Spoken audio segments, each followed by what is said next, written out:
If you learn that love is something you earn by disappearing, shutting down, or keeping quiet, if you were groomed to put everybody else's needs before your own, this video is for you.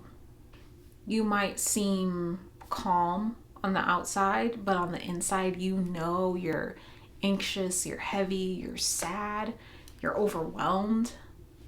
That might be because there is a younger version of you still inside that is afraid of being abandoned. Maybe that inner child still believes that they earn love by disappearing. You might feel that maybe you're too empathetic or you have too much empathy. And for a long time, I felt the exact same way. There was still an inner child inside that was trying to gauge the needs of everyone else around me rather than recognizing that they needed something themselves. In this video, we're going to unpack how your inner child may still be running the show of your life and why that's a problem. And why that continues even though it may seem like you've done all this work, that the inner child is still there begging to be seen in any way they possibly can. I'll walk you through the common signs to look for, and most importantly, how to begin to shift those survival imprints. If this is already a conversation that it sounds like you've been needing, then go ahead and subscribe down below. Let's get into it. So a few signs that your inner child is still running the show of your life and is the echo that is large and in charge at this moment. So first I want to describe what a somatic echo is. So our body holds our individual experiences, our individual imprints from the time we were born, maybe even before we were born, until the time we go. So these somatic echoes are the places in which we are holding, storing, and keeping these stories and energies that we have been imprinted of our lives. And that includes beautiful, joyous moments, but that also includes ugly moments, sad moments, scared moments, traumatic moments. All of these things are what I like to call somatic echoes. And a lot of the somatic echoes that resonate within us the deepest are the core wounds that surface at times that can seem inconvenient. Here are some of the signs that you may begin to recognize and see in your life when your somatic echo is an inner child and is running the show. So one way that you will know that your inner child is running the show is you feel anxious or fearful when you share that you've been hurt. If you're having a conversation with someone and, they say something, it comes off wrong, or they said something wrong, doesn't even matter their intention, but it hurt your feelings. And you go to them and say, hey, this hurt my feelings. There is oftentimes a lot of anxiety, feelings of inadequacy, feelings of guilt, feelings of avoidance that come up with bringing someone's attention to how they made you feel. You can recognize that this is a survival strategy. And it oftentimes comes about when sharing our feelings, especially our hurt feelings from another person, were not received well, especially early on. If you had a childhood where your feelings were received well and your parent or caregiver hurt your feelings and you could say, you hurt my feelings, and they would say, oh, I'm sorry. I didn't mean to hurt your feelings. Tell me about that. Let's talk about that. If you were met with those responses, then you are less likely to have anxiety and fear around bringing up your feelings to someone because it was no big deal. It was met with safety. And this can change if you've had romantic relationships that then guilt you into not talking about your feelings. So this is a separate thing, okay? You may have changed your style of communication if you have ever been in an abusive relationship. But right now we're just talking about inner child. Another sign that your inner child might be running the show is feeling guilt around setting boundaries. Oftentimes, when people are younger, they're not allowed to set boundaries. People set boundaries with them, but oftentimes children are not allowed to set their own boundaries of who even gets to touch their body, right? Like, I don't like that teacher. That teacher makes me feel uncomfortable, like say in preschool or before preschool, but that teacher has to change your diaper, right? These, even as early as that, of being able to say, I don't want you to touch me, is not acceptable and not an acceptable boundary if someone's 2, and somehow it's an acceptable boundary when you're 30. So a lot of the ways in which we work with and support children later on does have a massive impact on people's somatic echoes. So you may feel guilty about setting boundaries, especially when your boundaries were repeatedly crossed and denied early on. Another way that your inner child might be running the show is if you hold on to things you ought to let go of for too long. Now, this one in particular is really difficult because it means that there are some abandonment fears, and recognizing that maybe people did abandon you in your worst times. And so you find someone who is there, whether they are just physically there, they're existing in your space, but they might not be mentally, emotionally there, but they're at least there, right? And so it brings out this inner child who just wants to hold on because at least they're there. And that's a place for us to recognize that letting go is and can be a beautiful and positive, but this one is a really hard one because oftentimes we don't recognize that we're holding on to things that we ought to let go of. It could be jobs, it could be relationships, it could be friendships. There's so many people who have outgrown friendships, but for fear of abandonment, they hold on to people that are harming them in deep and profound ways and accepting treatment that they don't deserve. So recognize that your inner child may be running the show if you are holding on to things for too dang long.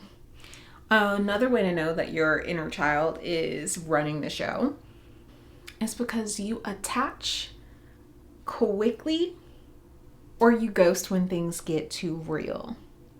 And those are just different responses for the same issue, right? Attaching and over attaching too quickly or ghosting when shit gets too real. Both responses to fear of abandonment in some way, shape, or form, right? So a lot of these have to do with fear of abandonment and fear of being seen, right? Because if you ghost too quickly and someone sees you, if they see you and they don't like what they see, then they can leave you. So recognizing that that is a response from a somatic echo that isn't developed and isn't being seen, heard, and understood, which leads me to, I'm curious if maybe you've had an experience where you're recognizing now that really you were just afraid of being left. You were afraid of being abandoned. And if you can recognize that it was your inner child simply trying to protect you from things that they felt were too hard. You can drop it in the comments below if you feel safe saying that, or just like this video if you don't feel safe saying that. So recognize that allowing your inner child to run the show is costing you the peace and stability you want in your life. There's things that happen that were out of your control, and some somatic imprint that was left in your body and in your energy field is essentially reliving that moment in that energy in this moment. And any moment that could be interpreted as the moment that that somatic echo is living in, it will use that as a way to continue to do the response that it felt protected it the most. So in the case of ghosting when things get too real, there is a somatic echo living in, let's say, the back left side of your neck. Because these things are all energetically connected to places in your body and places in your psyche and places in your emotions, okay?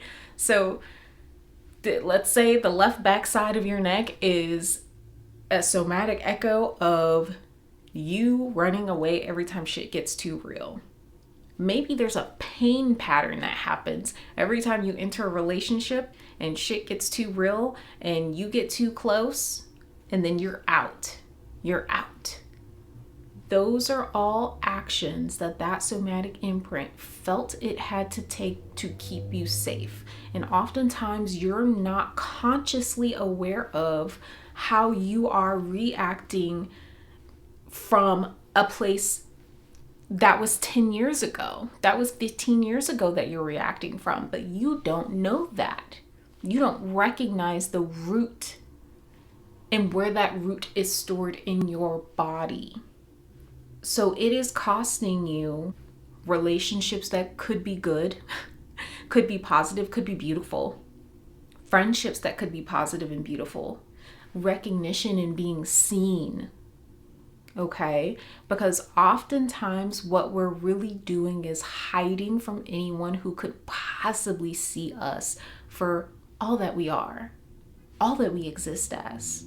We are bigger than these bodies. We're more than these bodies. We're more than the faces and the hair and the whatever.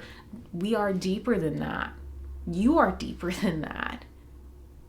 And if somebody sees all of you, what will they think? And because we've placed so much importance on what other people think, because we had to tiptoe, okay, around other people's feelings and emotions, because we were groomed to think about them and their needs over what we needed for ourselves. And now you run from anybody who could possibly see you, because that was your somatic echo protecting you in that moment and in many moments after. But what you have to decide, how you begin to shift, is first and foremost, deciding, is it helping you right now? Is it supporting you right now? Is this reaction actually helping you live and lead the life that you want for yourself, the life that you're choosing for yourself in this moment in time? It may have helped you in the past. Is it helping you now? That's the first thing that you have to ask yourself if you even want to go down this track of healing. But you have to decide if the action of your somatic imprint and the place that it's living from, if it's supporting you and moving forward in the life that you are choosing to lead in this moment that you actually want for yourself. And then the second best thing you can do for all of you, all of yourself, all of your beingness, all of your existence, is to choose to become a place of safety for your own self. Because what happens is you will take on the role of your own abuser. And your mind, your energy, your somatic echoes and imprints will become the people who abandoned you so that you can abandon yourself, so that you don't need you, so you can be used by other people in their own things. Let me know if you understand, you get what I'm getting at in the comments below. Your disconnection from self is what is costing you the most.